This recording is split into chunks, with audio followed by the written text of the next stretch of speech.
bonjour. Merci à tous d'avoir fait le déplacement jusqu'ici, pour certains un peu loin, et pour assister donc à cette journée IRD dédiée aux filières pérennes viticulture et puis arboriculture. Journée IRD construite conjointement Chambre régionale et puis IFV. Je me présente donc Christelle Chevrier, je suis à la Chambre régionale et je suis en charge de faire cette petite introduction pour un peu vous situer le pourquoi de cette thématique. À ce niveau, ouais, c'est bon.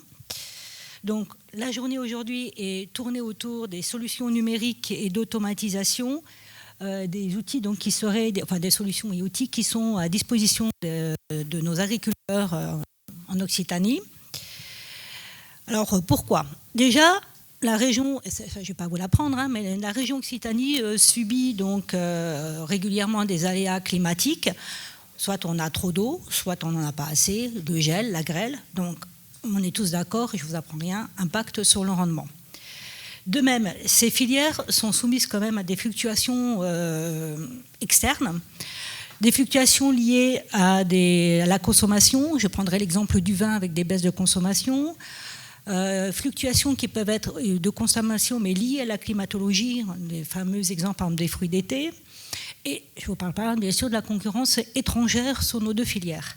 Et donc rendement et toutes ces concurrences ou ces fluctuations économiques ont des impacts sur nos exploitations arboricoles ou viticoles et entraînent malheureusement des difficultés économiques. Juste, je ne vais pas vous commenter ceci, ce sont donc deux graphes qui sont issus donc de Serre France quand ils font leur présentation sur leur journée, des perspectives 2024. On voit qu'elles ne sont pas du tout formidables sur les filières fruits à noyaux, abricots-pêche emblématiques de la région, puisque, alors là, je ne sais pas comment je fais, si ça marche, on voit que tout ce qui est BE est en diminution. Pommes, c'était les premières simulations, c'était en légère augmentation. Et si je prends l'autre filière viticole, là c'est assez catastrophique puisque les perspectives seront fortement négatives.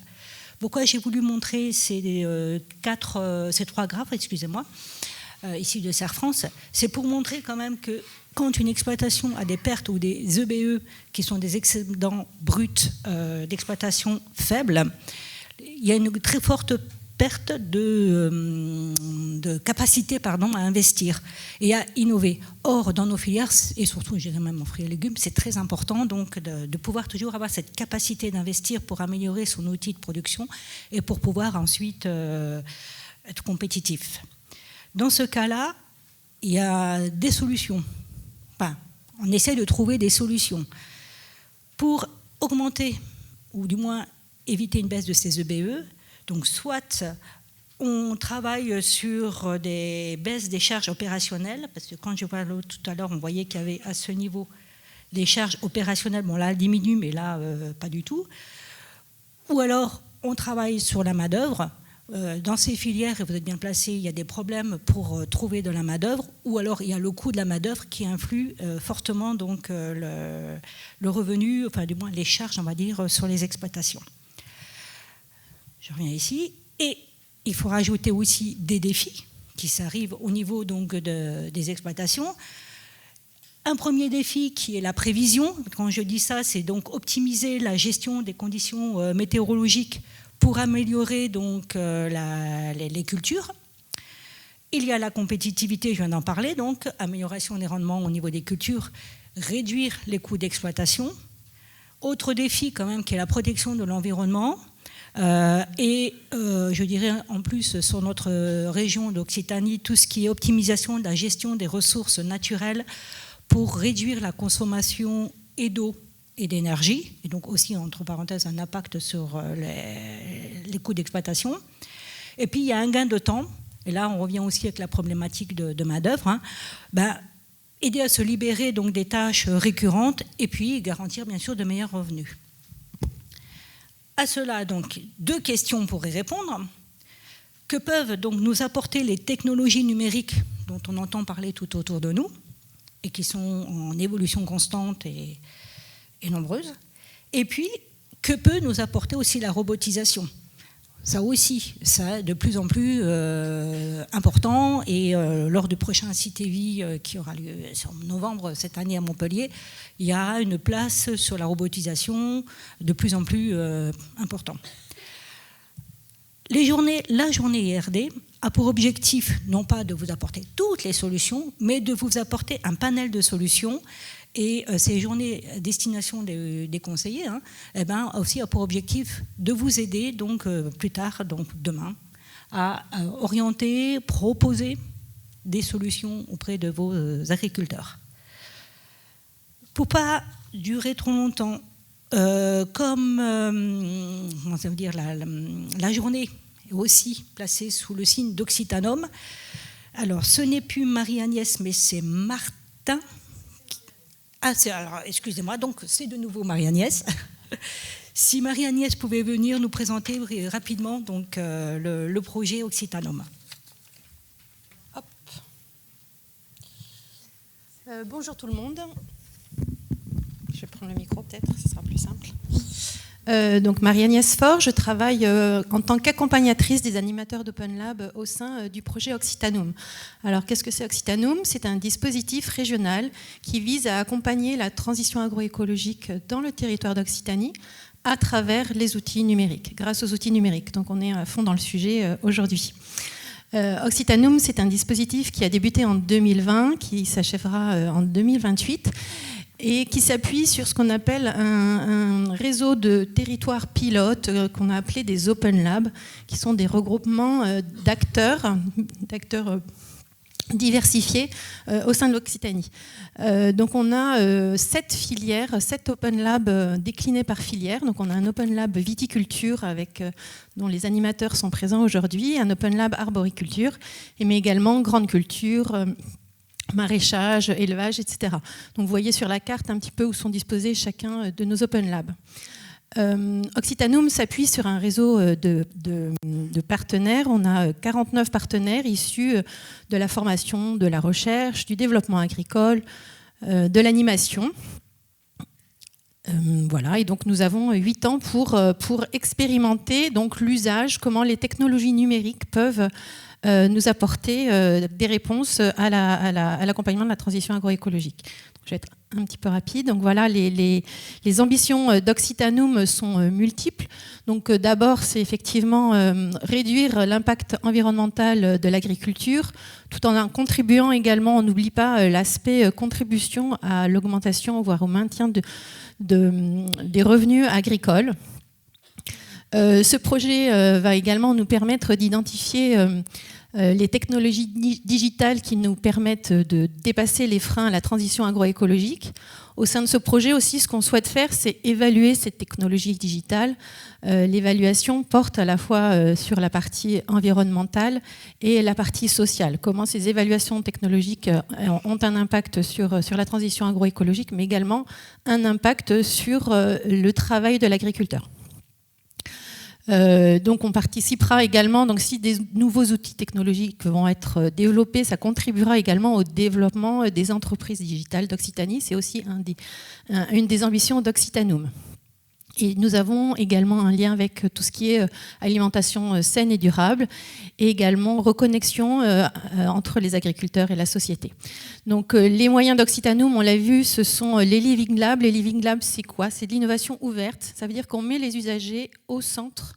Donc ici, ce sont les agriculteurs. Donc l'idée, c'est de travailler avec les agriculteurs, d'identifier avec eux leurs besoins et de voir dans quelle mesure une solution digitale, technologique peut répondre à leurs besoins. Une fois que ce besoin a été identifié, soit il existe et donc on va le tester avec eux, soit il n'existe pas et donc il va être créé également avec eux.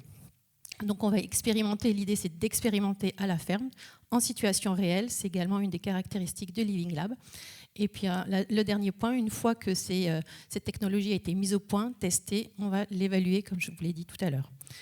Voilà, j'ai été très rapide, comme on me l'a demandé. Si vous avez des questions, je serai là tout au long de la journée. Et si je voulais rajouter un petit point également, toutes les présentations qui vont être faites par la suite, vous allez voir, ce sont des contributeurs au projet Occitanum, soit des animateurs d'Open Lab, soit des partenaires. Merci.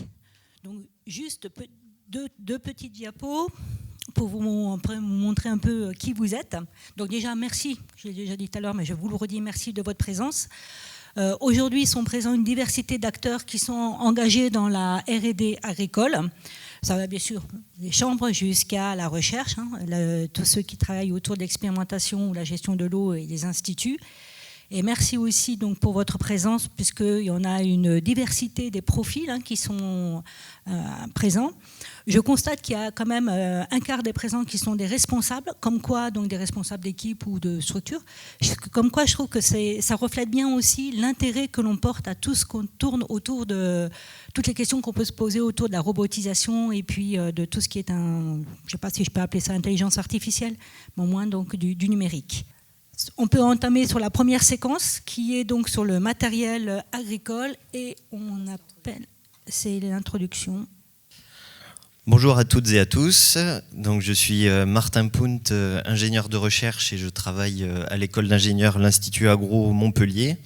Je vais vous faire une petite présentation sur les usages du numérique pour les deux filières, la viticulture et l'arboriculture, pour essayer de refaire un petit état de l'art avant de commencer cette journée. Alors les résultats et les conclusions que je vais vous présenter sur cette présentation sont issus d'études qui ont été réalisées par l'Observatoire des usages du numérique en agriculture, dont Victoria Ruiz, qui aurait dû être là aujourd'hui pour faire cette présentation, est la responsable, mais elle s'excuse pour des raisons de santé. Alors, l'Observatoire des usages du numérique en agriculture a démarré fin 2016 sous l'égide de la chaire agrotique et de Digitag. Donc, Digitag, c'est un institut qui organise une recherche interdisciplinaire sur l'agriculture numérique en associant des sciences de l'ingénieur, des sciences de l'agronomie, des sciences sociales, de gestion. Et la chaire agrotique, c'est une chaire d'entreprise qui vise à créer une synergie entre le monde de l'entreprise et le monde de l'enseignement et de la recherche. Ça a été créé, c'est un dispositif qui a été créé par deux instituts, deux écoles supérieures qui sont Bordeaux Sciences Agro et l'Institut Agro Montpellier. Et puis pour la partie professionnelle, elle rassemble 27 entreprises partenaires de toutes petites start-up à de grandes structures qui balayent à peu près tout ce qui peut se faire dans l'agriculture numérique aujourd'hui sur le marché et pour toutes les filières agricoles. Elle s'appuie aussi, la chaire agrotique, sur 4 partenaires techniques qui sont l'ACTA, Agri-Sud-Ouest Innovation, Innovin et INRAE. Et donc, ses principaux objectifs, ça va être d'explorer le potentiel de toutes les technologies numériques, et notamment quand il y a des nouvelles technologies qui émergent, d'aller un peu plus loin avec des opportunités d'usage, donc de faire des études assez poussées, par exemple la 5G sur l'agriculture, qu'est-ce que ça peut apporter, pour quel intérêt pour les agriculteurs. Ça favorise l'identification de compétences puisqu'on est responsable d'une spécialisation pour les ingénieurs qui se spécialiseront dans l'agriculture numérique plus tard, et initier un réseau de collaboration entre toutes les entreprises membres et puis ces futurs ingénieurs qui viendront rentrer sur le marché du travail. Et surtout, ce qui nous intéresse, c'est diffuser, échanger les connaissances autour de l'agriculture numérique, notamment via cet observatoire des usages de l'agriculture. D'autres exemples d'actions de cette chaire d'entreprise qui peuvent vous intéresser, c'est l'organisation 2 fois par an de séminaires sur diverses thématiques de l'agriculture numérique. Les filières tournent un petit peu chaque année, ou encore des bulletins de veille qui sortent régulièrement et qui donnent les dernières infos sur le milieu.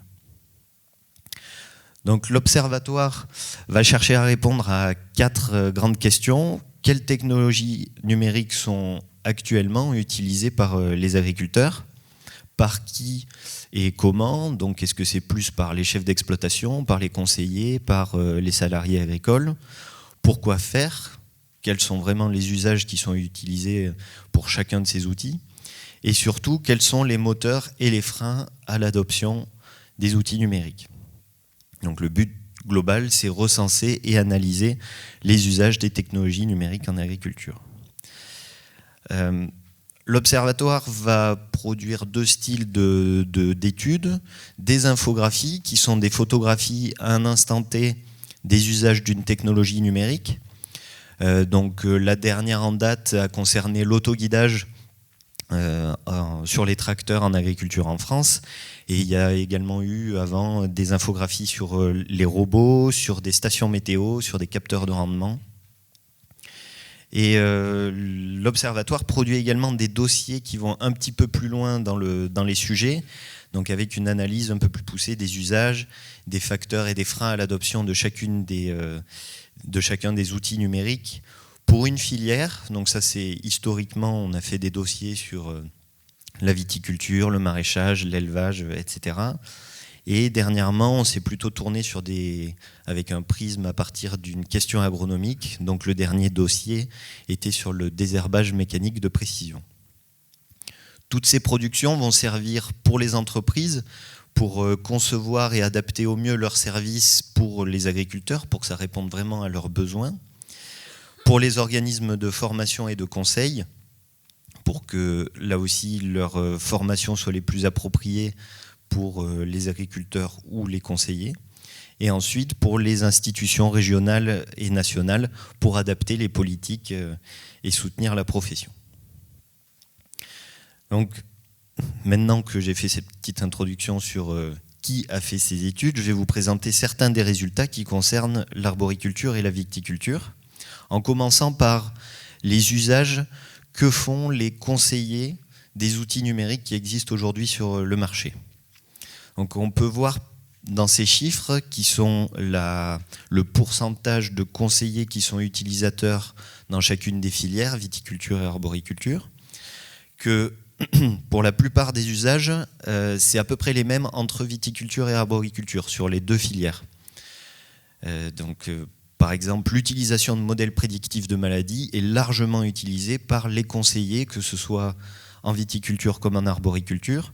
C'est aussi le cas pour les logiciels de traçabilité. C'est aussi le cas pour la télédétection, même si c'est un sujet qui est bien moins utilisé sur ces 2 filières. Après, pour les capteurs fixes, on observe qu'il y a une très forte utilisation du côté de l'arboriculture, un peu moins nette côté viticulture. Et par contre, sur la cartographie des sols, là, on va avoir de nettes différences, puisque beaucoup de conseillers sont utilisateurs du côté de la viticulture, alors que seulement 27% le sont en arboriculture.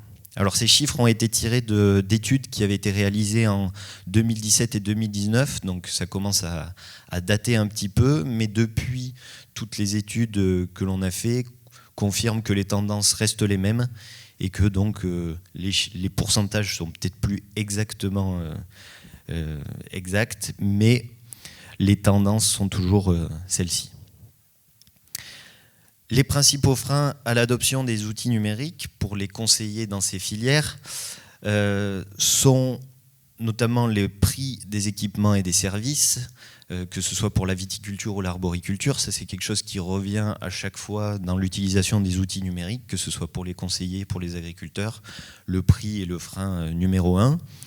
Et on observe aussi qui était revenu, donc ça c'est des résultats issus d'enquêtes auprès de dizaines de conseillers, que la visibilité sur l'offre était aussi un frein. L'offre est pléthorique pour les outils numériques dans ces filières. C'est parfois dur de s'y retrouver, de savoir lequel est le mieux adapté. Et donc, ça va pouvoir freiner les gens pour se lancer dans l'adoption de ces outils. Après, il y a des choses un peu plus particulières. Donc, en viticulture étaient ressortis les problèmes de temps de saisie, qui est un peu en écho de l'interopérabilité de la communication entre outils qu'on retrouve en arboriculture. Donc c'est double saisie, le problème de devoir remettre exactement la même donnée plusieurs fois dans chacun des outils qu'on a sur l'exploitation. Ou enfin, la complexité des outils pour la viticulture et des outils qui ne sont pas forcément adaptés à l'arboriculture. Pour une grande majorité, ça a toujours été testé sur la grande culture avant d'être appliqué aux autres filières. Maintenant, on va faire un petit zoom sur des catégories d'outils numériques qui sont particulièrement utilisés en arboriculture et en viticulture. Donc on peut commencer par la télédétection. Donc la télédétection, c'est l'utilisation d'images satellites, avions ou drones pour l'agriculture. En arboriculture, il n'y a quasi aucune surface agricole qui sont suivies par télédétection. En viticulture, on est entre 2 et 3% des surfaces qui sont couvertes, principalement pour de la détection de manquants, pour de la planification de vendanges ou des vendanges sélectives. À titre d'exemple, en 2020, quand avait été réalisée cette étude sur la télédétection, environ 10% des surfaces en grande culture étaient couvertes par des services de télédétection. Donc c'est pas énorme non plus, mais en tout cas, la viticulture et l'arboriculture sont nettement derrière. Un des freins qui nous semble vraiment spécifique sur ce sujet-là, c'est que la télédétection est principalement utilisée pour le pilotage de la fertilisation. C'est sur cette thématique qu'ont été construits la plupart des services pour la grande culture, et donc qui ne sont pas forcément très utilisés dans les deux filières que sont viticulture et arboriculture. Deux exemples quand même d'outils qui existent aujourd'hui pour la viticulture. Donc par exemple, à gauche, il y a l'outil VineView qui permet de détecter des pieds manquants à partir d'images drones. Et à droite, EnoView, créé par l'ICV et Terranis, qui va chercher à créer des cartes de vigueur pour la vigne. Maintenant, l'autoguidage. Alors là aussi, on est sur ces deux filières, c'est un peu les parents pauvres de toutes les filières agricoles aujourd'hui en France. Puisqu'en agriculture, on a dénombré juste quelques dizaines d'arboriculteurs qui étaient équipés de systèmes d'autoguidage pour leurs tracteurs.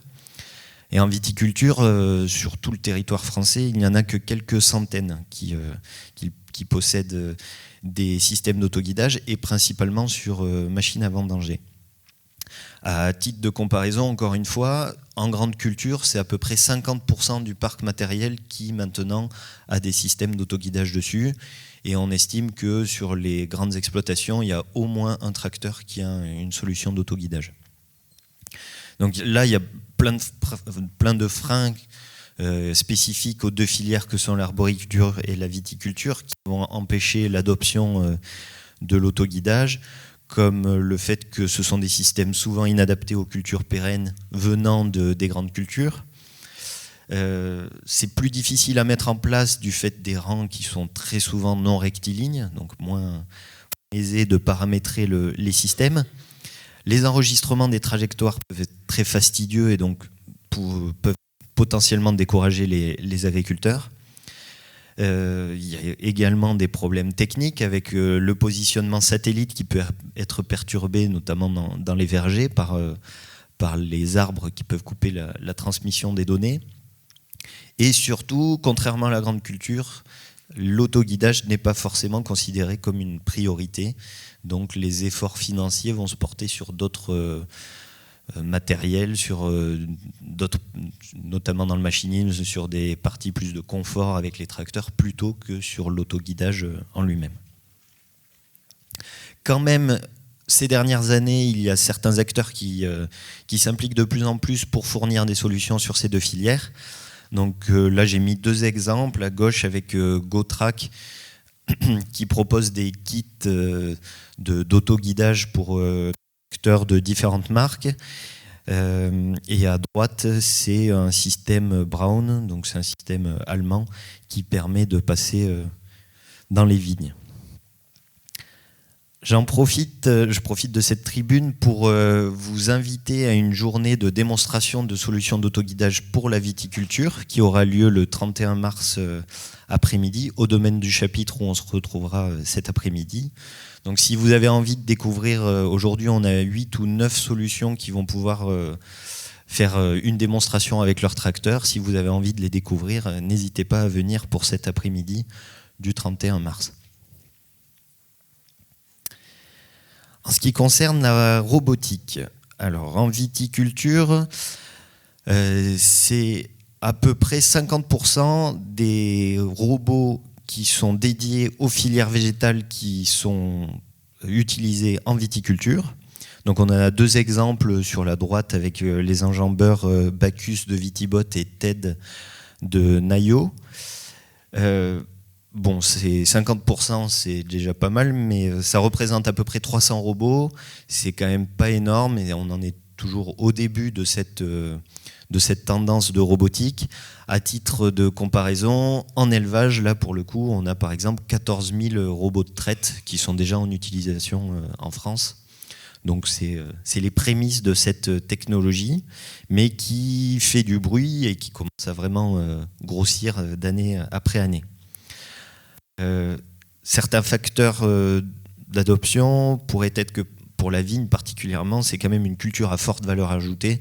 Donc il y a des gros domaines ou des rassemblements des filières qui peuvent se permettre d'acheter ces technologies qui coûtent encore très cher pour la plupart des agriculteurs. En bas, on a aussi le Vitirover qui peut être utilisé en arboriculture. Donc il y a un petit robot de tonte qui va se balader au milieu des rangs.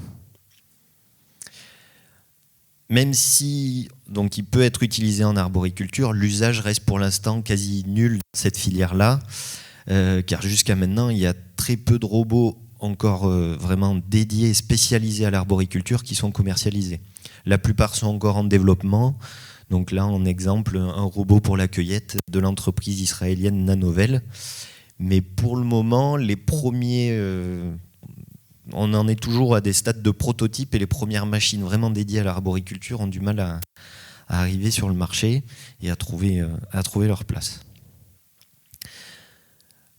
Bon, il y a quand même des choses, des outils numériques qui sont largement utilisés en viticulture et arboriculture.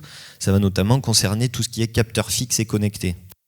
Donc là, on a plusieurs dizaines de milliers de sondes tensiométriques et capacitives qui sont déjà utilisées dans les vergers et les vignobles aujourd'hui. Il y a également des pièges connectés, donc on a dénombré l'an dernier à peu près 1000 pièges qui sont utilisés et dispersés un petit peu sur tout le territoire, comme les pièges de TrapView qu'on peut voir là sur l'écran, ou des sondes à humectation foliaire. Donc là, on a dénombré à peu près 2000 sur le territoire français.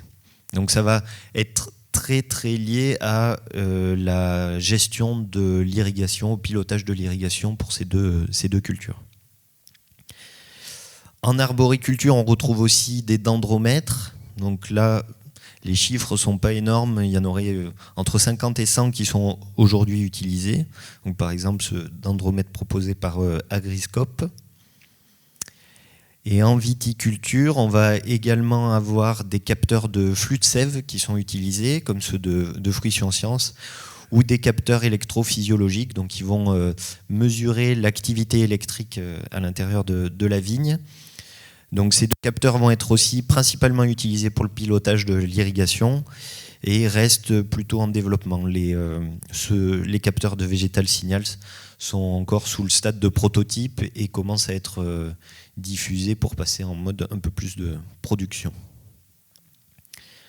Donc les capteurs fixes et connectés sont plus adoptés pour le coup sur les filières viticoles et arboricoles que dans les autres filières agricoles, principalement parce que sur de plus faibles surfaces, c'est plus facile d'en répartir un petit peu partout et que ça nous donne une vraie valeur ajoutée.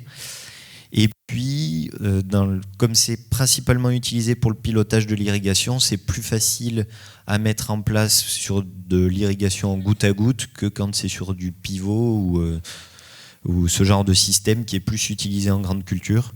Donc les systèmes vont être plus adaptés pour la viticulture et l'arboriculture. Donc en conclusion de ces études qui ont été réalisées par l'Observatoire, on voit que quand même globalement, ce qui nous a été rapporté des nombreux entretiens qu'on a passés avec les conseillers, c'est que les filières d'arboriculture et viticulture sont en retard globalement sur l'adoption des outils numériques pour l'agriculture. Très très souvent, dans la large majorité, les outils viennent de la grande culture, puis ensuite sont adaptés pour venir à la viticulture ou l'arboriculture. Et ce passage est souvent assez compliqué et pas forcément toujours très bien fait pour comprendre vraiment les attentes des viticulteurs et des arboriculteurs. Et d'après nos études, on a quand même vu un rôle clé qui doit être joué par les conseillers et les collectifs pour permettre aux agriculteurs de découvrir tous les outils numériques qui sont justement les plus adaptés pour eux, pour acheter ces solutions et surtout pour les prendre en main et les utiliser de la meilleure, en tirer le meilleur parti. Pour finir, toutes les productions de l'Observatoire sont disponibles gratuitement en ligne. Donc si vous voulez retrouver tous les chiffres et les conclusions qui sont de ces rapports par filière ou par intérêt agronomique, ça peut être retrouvé sur le site agrotique.org. Et vous pourrez y retrouver également le planning des séminaires qui sont organisés par l'Institut, et puis les bulletins de veille qui concernent toute l'agriculture numérique. Donc n'hésitez pas à vous rendre sur le site Agrotique. Merci pour votre attention.